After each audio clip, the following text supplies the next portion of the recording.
we are attempting to build the world's fastest RC car. And we're going to be doing it by fitting 100 horsepower into this monstrosity. So this video is part 2, and we're going to try and get it driving for the first time. Now, since my last video, the world speed record has just been broken again. David from Scorched Parts has just gone 219 miles per hour. That's insane. The bar just keeps going up. You can see the run here on RC Man's channel. Yes, yes, yes. And if you go on the Scorched Parts Facebook page, you can see some pictures of the build. So it's an Armour Limitless, and he's made a custom-made extended chassis. David also made the chassis for my car, just my one is a little bit longer. David's running 2 Giant motors and 2 XLX 2-speed controllers. We're running 4 Giant motors and 4 XLX 2-speed controllers. So I think we're in with a chance here, guys. I think as long as we can keep the tyres on, because at high speeds this can happen, we could be in with a chance. And this could be the year of the sausages. The world's fastest off-road car is a sausage. The world's fastest on-road car is a sausage. Could this be the new world's fastest sausage? Hopefully soon we're going to find out. So make sure you do that so you don't miss it. Alright, enough waffle. Let's get some parts fitted. And then we can test it out. Yes. If you want to see how I got to this point, then go back and watch the first video. But anyway, let's get these motors fitted, and for that, I'm going to be using these dual motor mounts from Scorched Parts. If you want to know where you can get all this stuff from, I'm going to put a link to all the parts that I used in this build down below in the description. So I'm just going to bolt these motors on here temporarily for now, because we're not going to know what rotation to put them in until it's all fitted and the gears are on. So there's 50 horsepower.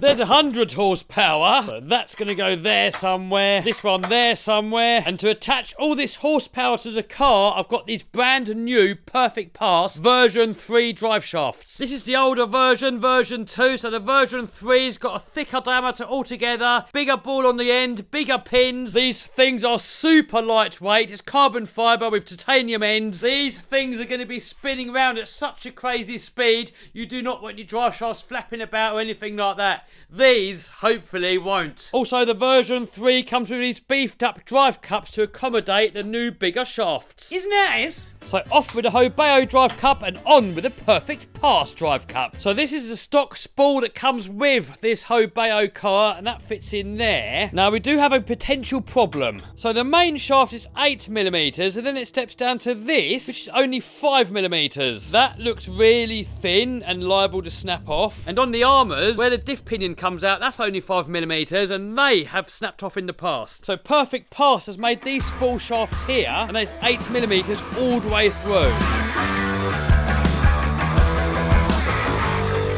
Don't forget, I'm going to put a link in the description box to all the parts that I've used in this build. Just look at how perfect all this stuff looks.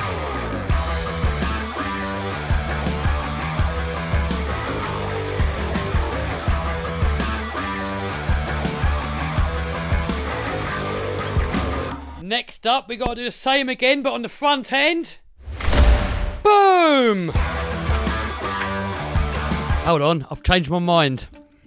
So I've been messing about a little bit with the layout, and this is what I've come out with. So up front, the servo fits perfectly in between the motors and the steering posts. Then we got 2 speed controllers, and then the rear motor, I've actually spun them round and put the rear motors more towards the middle. The reason behind that being is you know when you throw a dart, it kind of goes straight because it's got all the weight at the front and it's got the fins on the back. So I'm kind of thinking the same sort of design on the RC car might work better. Also, more weight on the front means less likely for air to get underneath and make the car backflip. Also, it means by having all 4 motors pointing in the same direction, they're all going to be turning in the same direction. That means all the ESCs are all going to be set up exactly the same. Next up, I'm using 8 Onyx 4S lipos. Now these are like the Basher series lipos. They still got plenty of power. They do make a speed run pack which has got a lot more power, and I think with so much power that we've got, I think we've got enough power with the lipos. If not, later on, we can always fit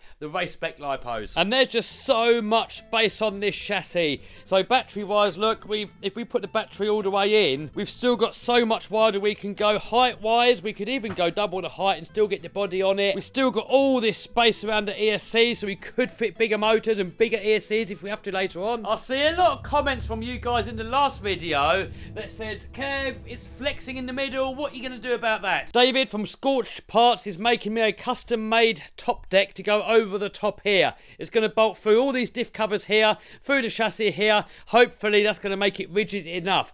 If not, I can always do another brace so that goes over the top and triangulate it. And if that's not enough, we can also fit some angle on the sides to sort of give the whole chassis some sides. So whatever it takes, we're going to get this chassis stiff enough. So next up, I've got to drill these motor mounts into the chassis, and then I can measure up what length centre drive shaft I need. Now I can run it as it is and have the front two motors front wheel drive and the rear two motors rear wheel drive. However, it might handle funky, so I want to have the option to be able to join the front and the rear together and have it all as one unit. A lot of you guys were curious to see how much it weighs. 16.2 kilos. We've still got a little bit more stuff to fit, like body shell and stuff. 17.3. We're probably going to be coming in at 18 kilos, I reckon, when it's all done. Right, waffle, waffle, waffle. Let's get the motor mounts mounted. So I've just set up the motor mount where it's got to go. I've used this trick coming up now from Raz Schifrin. So I'm going to get some double-sided tape and stick it to the chassis. Then we make it a little bit wet to make it less sticky, and then using our guides we can put the motor mount into position, push down on it, and hopefully where we got to drill the holes it's going to leave a mark. So now if we look here we can see exactly where we have to drill, and then to drill it I'm going to use this little carbon fibre drilling kit from Scorched Parts. This stuff is super itchy and bad for your lungs, so don't touch it or breathe it.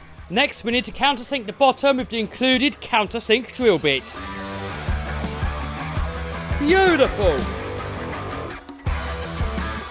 Oh no, I've messed it up. What hell happened here, look? I had all that perfectly square, and now look, it's just, I don't know what happened there. The whole thing's just not square anymore. It's like, what? Oh.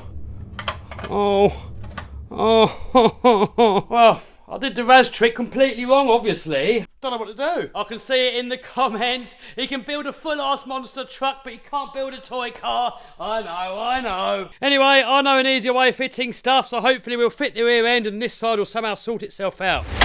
Boom! Rear end fitted, front end kind of sorted out. It drilled a new hole and didn't use the ones that were off. Rear end actually worked out perfectly. On the front end, I drilled it straight away. On the rear end, I've done it the same technique with the tape, but this time centre dotted it. So that's all four motors hooked up. Now, Raz Schifrin from Perfect Pass is going to make me a longer centre drive shaft. He warned me and said it's probably too long. You don't really want to go much longer than what this is. The longer you go, the more centrifugal force is going to try and make it flap in the middle. And Raz is kind of worried that if it does break, it's going to wipe out whatever's here. But these have got a metal housing, so it should be okay. So we're going to go with one long shaft first. If it does break or it flaps about, I'm going to put a bearing block in the middle and two shorter ones. So because we've narrowed these two mounts closer together, we can't put the lid back on. So we're going to need to cut these ends off, then we can put them back on. For a top brace, I'm going to use a piece of tube. We can just bolt that all the way across the top here. This one's not long enough, so we're going to get some more from eBay. And while we're waiting for that, we can crack on with some other stuff. So here I'm mounting the servo. My motors are too close together for the carbon fibre top plates, that's why I'm using tube. Next I'm going to mount the speed controllers. Now these XLX2s have got screw holes underneath that go into metal, so I think I'm just going to bolt them through the chassis. I've made this little template here, we can lay that on there, drill through, screw it on, boom, done. So now that we've got all these holes drilled, we can go ahead and put all these motors and speed controllers onto the chassis. However, I've got these diff lockers here. It's going to be easier to put them in now while it's all still lightweight.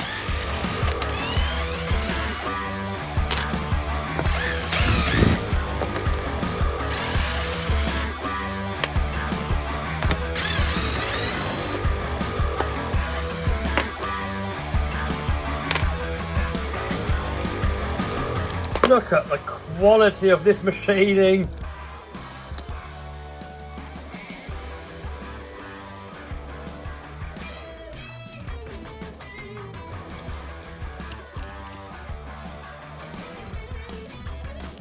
Look at that, fits together absolutely perfectly. So I've put one shim on this side to tighten up the mesh a little bit.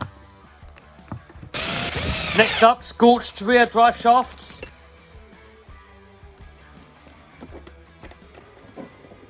Next up, I'm going to turn these little things round so that we've got zero rear toe in. I'm not going to bother putting the rear sway bar back on because I don't think we need it. Next up, we've got the front differential, which is different for some reason. So let's get it open and have a look. I know a quicker way. I'm not going to bore you the same again. Right, here we go. Ready? Boom! Boom! There we go, got it all assembled. So you actually use all the cups and everything from the old differentials. You put it all into there, and these little pins and screws hold it all into place. Look at that machining. I know I keep saying it, but lovely jubbly. The same as the back, I've added one shim to this side here. Boom! So now we can go ahead and put all the centre drive shafts and spools back in, permanently mount the motors and screw in the ESCs.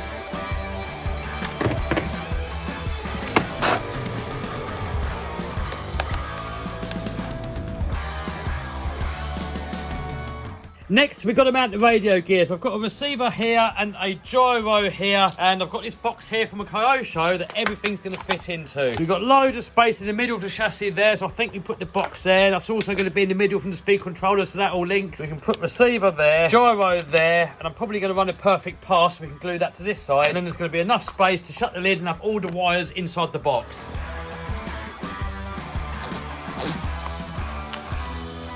Right, change of plan. I messed up. Well, I put that box in the middle. I've forgotten about the centre drive shaft's going to go through there. The Kyosho box that I had did not fit on one side, but I found a different one here from a Hobeo, and that fits perfect. Next up, we've got to mount the lipos. So I've got these battery straps here from Scorched Parts. So I'm going to put one there, the same again, all the way along there, and then we can Velcro the batteries down, strap over the top, job done. Right, just had my tube turned up, so that is going to fit on there perfectly. I'm still waiting for the flat bar so we can mount it. So let's put this to one side for a minute, and next, let's have a look at the suspension. I'm going to try and do everything in my power to stop this car from doing a backflip. I think with it being so long, it's less likely to backflip, but if it backflip, it's going to go to the moon. If you look at David's car, air got under it, that thing went 20, 30 foot up in the air. So I think you always want the front end lower than the rear end. The minute the front end's allowed to go higher than the rear, the air gets under it and it's going to be backflipped and gone. So compared to David's car, I've got this FC100 body, what gives a little bit more downforce, I believe, over the front end. That's going to help push it down. Perfect Pass make these super extra heavy duty springs. They're more designed for like a normal Armour Limitless. This one here is like probably about double the weight. So although these are going to help, I think I'm going to go one more and put solid links in there. I'm not really sure what's going to happen. David from Scorched Parts, he's got solid links front and rear. My thinking is that if you got solid links on the front and you hit a bump, that bump might be enough to flick the car up and get air under it and make it backflip. So I'm going to try and put the Perfect Pass springs on the front, so we've still got suspension on the front, and then on the rear make it solid, and if it does hit a little stone, the suspension, it doesn't really matter too much. There's no suspension, it's going to ping the car up a little bit on the back, but that's not going to make it backflip. I've put the weight as close to the front as possible with both motors facing forwards. I've got a couple of other tricks up my sleeve to make this thing not backflip. More on that later. I think if we don't backflip and if the tyres stay on, and I've got some little tricks planned as well for the tyres, I think we're really in for a chance to win this world record. I mean, it's got enough power. We just got to make sure it doesn't backflip and blow itself to pieces. So I've taken the splitter off so that we can get to the shocks. Get the wheels on there so we can see the ride height. Oh, that was the postman. He just got us our Velcro to stick in our lipos. And a new GoPro. The Hero 8 seems to be my favourite at the moment. And a new video camera. So hopefully with this bad boy we can zoom right in and get some better footage, especially for speed runs. More posts. Oh, it's Christmas every day. Oh! I was obsessed with getting one of these when I was a kid and I couldn't afford it. Found this nice one on eBay. Look at that. Mahadev Marauder. There'll be a video of this at some point. This has got to be one of the most basic RC cars that you can get. We can't even get it anymore. The suspension is just springs. There's no shocks. Rear suspension is just a single wishbone and it just sort of pivots like that, the whole thing. The same again, look, the springs and no shocks. The U-joint is just like a block of rubber. It just kind of flexes. And it's nitro. Next parcel. Banggood special. Anyway, enough of that.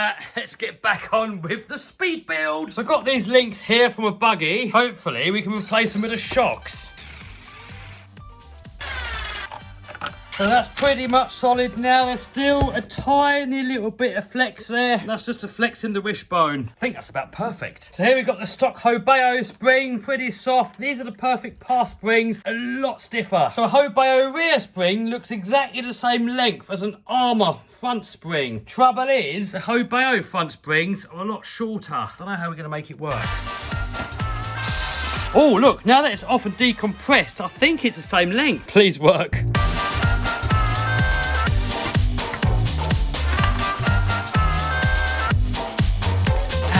It's on there. And now for the other side. Boom! Got it all on there. Look at it. It's holding up all the weight now. I mean, it could still be a bit stiffer. We could probably wind that shock collar down and then limit the suspension travel with a droop screw. In all other RC cars, that's a massive no-no. It's going to make the car handle awful. But for speed running, that seems to be how people do it. But anyway, I've got these longer springs here, which are even stiffer. Let's see if we can make that fit. Boom! Oh man, got them in there. But man, that was a squeeze getting them on. But look, that suspension, I reckon, feels about perfect now. Next up, let's get the batteries mounted. I'm using this 3M dual lock stuff.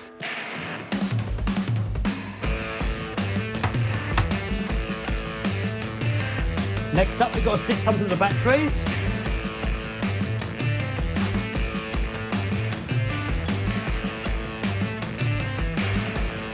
So at the moment it's nearly 18 kilos and that is nearly 40 pounds. Man, look at all that horsepower. I think we got the world record in the bag. Or in a bag, as Raz said. Next up, we've got to solder up all the battery connectors. So for that, I'm going to be using these Perfect Pass battery connectors. These are compatible with the QS8. Well, they actually are QS8. It's made by Perfect Pass. But look at the size of those terminals in there. If you compare that to a normal connector, what I use in my other RC cars, that's size difference. So Raz Schifrin, the owner of Perfect Pass, he actually solders his connectors on a different way. He doesn't bother with tinning. He just direct solders all the heat from the soldering iron and supposedly gets a perfect joint. So that's how I'm going to do on this one. And apparently that is a perfect joint. The only trouble is you've got to somehow set it up so you've got both hands free for soldering. I've tried multiple different helping hands and they've all been absolute junk. If anybody knows of a decent one, please put a comment down below. So got all the connectors on there now. Next up, we've got to hook up the servo and all the receiver and the ESCs all together. Boom! Right, got it all wired up, even though it's still untidy, still got to tidy it up, shorten all the wires. First, I've got to one by one set up each ESC. One with the colour ones, the master ones. We do that one first. And then on all the other wires, once we've set them up, we've got to take away the power lead. And then hopefully it's going to work and no fires. I've had a lot of these XLX2s catch fire on me in the past, so I'm really nervous. We've got 4 of them on here, so that's like 4 times the chance of catching fire. Please don't catch fire. Hey, got Vinny in the house. Vinny wants to see it for its first fire up. We've got the fire extinguishers ready just in case. Chicken. I was going to do it outside and Vinny's like, do it in here. And we've got a sprinkler system, so... Set it on fire. I mean, start it up, I mean. So Raz has given me the setup procedure to set the XLX2s up. I'll have this ready. I've had so many of these things go up, I don't want to burn my shop down, you know? Oh, come on, they fixed it. Hopefully they fixed it. Sure they have. We're using Castle motors with Castle ESCs this time with all the regulated KBs and all that, so it should be good. I'm using some different batteries just in case it does go, so I don't kill my last new Onyx batteries. I'm terrified. Soldered it right, haven't I? Like. I did say that. You got to hold the throttle, turn it on. Battery's plugged in. Why is that one on? Oh, it's because it's getting back voltage to them all, isn't it? Oh. Uh-oh, that's bad. I thought it was throttle. Why are you still doing it? It's unplugged. Capacitors have got voltage in them, haven't they? Right, we've got to unplug all these other ones. We've got to do one by one. Well, let's unplug the other ones anyway. I would. Because you've got to do one by one. I didn't think it would matter. Cool, we could have needed that fire extinguisher. That's putting all that power to move the motors through these little wires. That's not good, is it? So Raz told me when calibrating the ESCs, make sure you do them one by one and have all the other ones unplugged. Otherwise you backfeed them voltage. That's what happened here. So we faffed about with it a little bit more and I think it's ready to see if it all works together with all 4 motors. So we've got it all linked up now. We've got Razzie on the phone over here, look. Hello, Raz. Hello. Hello, we've got Raz in the house. So Raz is helping set all this lot up. We've just gone through all the settings. We haven't tried them all together, so this is first time trying it all together. Yeah, switch it up. You must start with a master. Well, that was the master. It kind of just went on and off. He's an amateur, isn't he? No, actually, Kevin's a genius, man. Actually, I know cool, I'm just winging it. He just wings everything. You can't judge a fish by its ability to climb a tree, can you, I guess? So now, I'll do master on first. And after even more faffing about, it's finally ready to see if it works. That's it, that should all work. Right, here we go.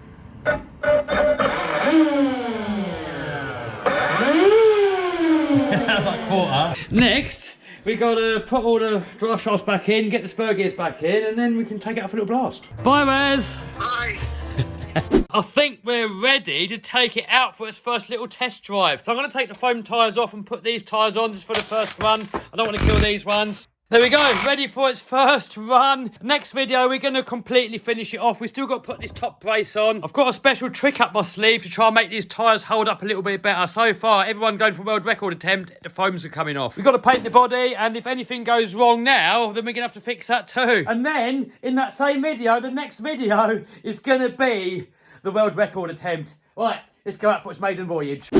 So I've just set up the fail-safe. The idea of the fail-safe is that if the radio loses signal, it puts the brakes on the motors. But I want to make sure I set it up right, because if I've set it up wrong, it's going to be giving us full throttle. So I've taken the wheels off just to make sure that it all works. Radio on. Now we've got to turn this off. This is where it might go flat out and blow up. Bit's going to fly if it goes flat out. Won't. Yeah, where to stand? I don't know. I'm going to stand here.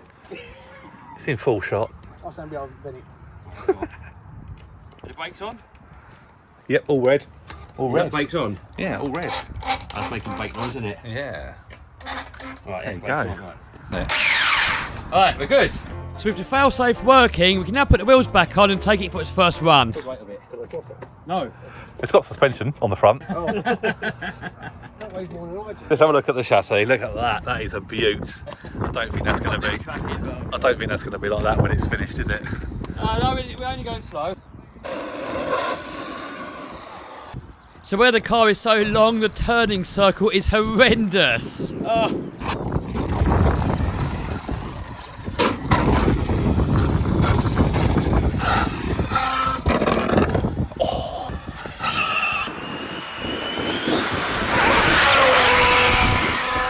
literally giving it like no power at all there.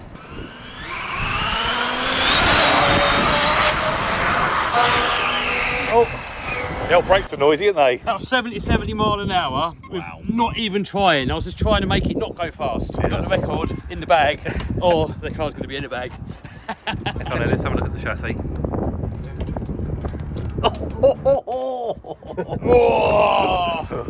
First run, definitely a success. 77 mile an hour without even trying. Next run, we're going to paint the body, finish it off, put the top brace on, put the centre drive shaft in, and then we're going to do our speed run, hopefully get the world record. So subscribe and smash the bell so you don't miss it. And I'm going to put a link down below where I've got all the parts from to build this car.